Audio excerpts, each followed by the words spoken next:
السلام علیکم، راہ ٹی وی کے نیوز روم سے میں ہوں آپ کا میزبان حارث عالم۔ سب سے پہلے نظر ڈالیں گے آج کی ٹاپ سٹوریز پر۔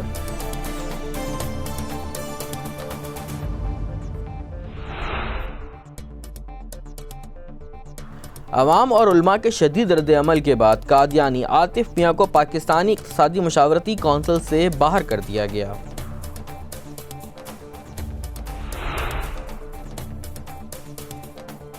روہنگیا بحران پر تحقیقات کا اختیار رکھتے ہیں، ایسا کہنا ہے بین الاقوامی فوجداری عدالت کا۔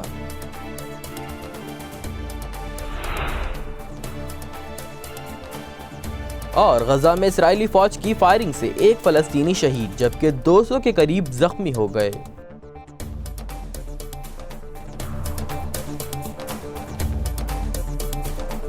یہ تھی آج کی ٹاپ سٹوریز، اور اب چلتے ہیں ان کی تفصیل کی طرف۔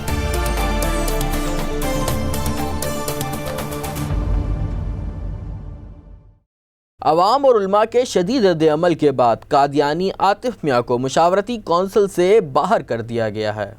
پاکستان تحریک انصاف کی حکومت نے عوام اور علماء کے شدید رد عمل کے بعد اقتصادی مشاورتی کمیٹی کے لیے مرتضی قادیانی عاطف میاں کی نامزدگی مجبوراً واپس لینے کا فیصلہ کیا ہے۔ وفاقی وزیر اطلاعات و نشریات چودھری فواد حسین نے عاشقان رسول کو انتہا پسند کہنے کے اپنے بیان سے یو ٹرن لیتے ہوئے کہا ہے کہ حکومت علماء سمیت معاشرے کے تمام طبقات کو ساتھ لے کر آگے بڑھنا چاہتی ہے اور ختم نبوت ہمارے ایمان کا حصہ ہے۔ کسی ایک نامزدگی سے اگر مختلف تاثر پیدا ہوتا ہے تو یہ مناسب نہیں ہے، اس لیے حکومت نے اقتصادی مشاورتی کمیٹی سے عاطف میاں کی بطور رکن نامزدگی واپس لینے کا فیصلہ کیا ہے۔ واضح رہے کہ مشاورتی کمیٹی میں قادیانی مذہب سے تعلق رکھنے والے عاطف میاں کی نامزدگی کے خلاف ملک بھر کے عوام میں شدید غم و غصے کی لہر دوڑ گئی تھی، اور اس حوالے سے علماء کرام اور مذہبی جماعتوں نے شدید رد عمل کا اظہار کیا تھا، جبکہ علماء کرام نے اس مسئلے کو نماز جمعہ کے خطبات کا حصہ بھی بنایا تھا۔ 7 ستمبر پاکستان میں یوم ختم نبوت کے طور پر منایا جاتا ہے،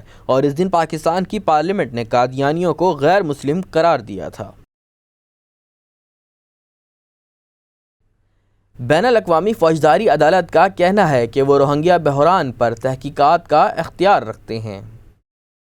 بین الاقوامی فوجداری عدالت نے کہا ہے کہ انہیں روہنگیا مسلمانوں کی بڑے پیمانے پر ملک بدری اور میانمار کی فوج کے ہاتھوں انسانیت کے خلاف کیے گئے ممکنہ جنگی جرائم کی تحقیقات کرنے کا اختیار حاصل ہے۔ میانمار کی فوج کی جانب سے پرتشدد کارروائیوں کے بعد ایک برس کے عرصے میں تقریباً 8 لاکھ روہنگیا مسلمان راکھین ریاست سے اپنی جانیں بچاتے ہوئے بنگلہ دیش فرار ہونے پر مجبور ہوئے ہیں۔ یہ مسئلہ ایک بین الاقوامی بحران کی شکل اختیار کر چکا ہے، اور اسی تناظر میں اب بین الاقوامی فوجداری عدالت نے اپنا ایک فیصلہ سنایا ہے۔ اس بین الاقوامی ادارے کی طرف سے جاری ہونے والے بیان میں واضح کیا گیا ہے کہ اس ادارے کو یہ اختیار حاصل ہے کہ وہ ایسے الزامات کی تحقیقات کر سکے کہ میانمار کی فوج نے روہنگیا مسلمانوں کو اپنے گھر بار چھوڑنے پر مجبور کیا ہے۔ انٹرنیشنل کرمنل کورٹ کی طرف سے جاری ہونے والے بیان میں کہا گیا ہے کہ عدالت کو انسانیت کے خلاف جرائم اور روہنگیا برادری کی ملک سے بے دخلی کی تحقیقات کرنے کا اختیار حاصل ہے۔ جاری ہونے والے بیان کے مطابق عدالت کو یہ اختیار اس وجہ سے بھی حاصل ہے کیونکہ روہنگیا مہاجرین کا ایک سرحد عبور کر کے دوسرے ملک پہنچے ہیں۔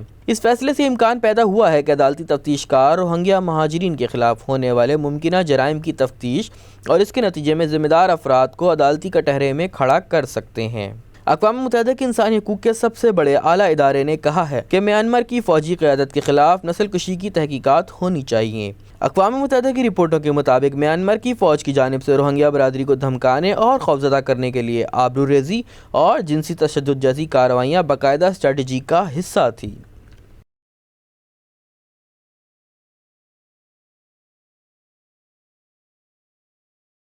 غزہ میں اسرائیلی فوج کی فائرنگ سے ایک فلسطینی شہید اور 200 سے زائد زخمی ہو گئے ہیں۔ غزہ میں اسرائیلی سرحد پر فلسطینیوں کے ہفتہ وار احتجاج میں صہیونی فوجیوں نے اندھا دھند فائرنگ کر دی، جس کے نتیجے میں ایک فلسطینی شہید اور 200 زخمی ہو گئے۔ فلسطینی ذرائع ابلاغ کے مطابق احتجاج میں ہزاروں افراد نے شرکت کی۔ رفح میں اسرائیلی فوج کی فائرنگ کی زد میں آ کر 17 سالہ بلال مصطفیٰ سینے میں گولی لگنے سے شہید ہو گیا۔ دوسری جانب اسرائیل میں متعین امریکی سفیر ڈیوڈ نے کہا ہے کہ امریکی صدر ڈونلڈ ٹرمپ مقبوضہ بیت المقدس کو اسرائیل کا دارالحکومت قرار دینے کا فیصلہ تبدیل نہیں کریں گے۔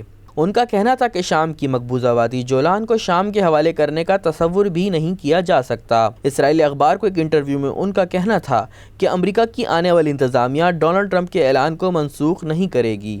اگر کوئی حکومت ٹرمپ کے اس اعلان کو تبدیل کرے گی تو اس کے نتیجے میں بڑا تنازع پیدا ہو سکتا ہے۔ شام کی وادی جولان کے حوالے سے امریکی سفیر کا کہنا تھا کہ جولان کی شام کو واپسی کا تصور بھی محال ہے۔ وادی جولان اب اسرائیل کا حصہ بن چکی ہے، جسے کبھی اسرائیل سے الگ کرنے کا سوال ہی پیدا نہیں ہوتا۔ ان کے خیال میں وادی جولان کی شام کو واپسی اسرائیل کی سلامتی کو ایک بڑی مصیبت میں ڈال سکتی ہے۔ امریکی انتظامیہ ڈونلڈ ٹرمپ کی قیادت میں شام کی وادی جولان کو اسرائیل کا حصہ بنانے پر توجہ مرکوز کیے ہوئے ہے۔ یاد رہے کہ گزشتہ برس دسمبر میں امریکی صدر ڈونلڈ ٹرمپ مقبوضہ بیت المقدس کو قابض اسرائیلی ریاست کا دارالحکومت قرار دے چکے ہیں۔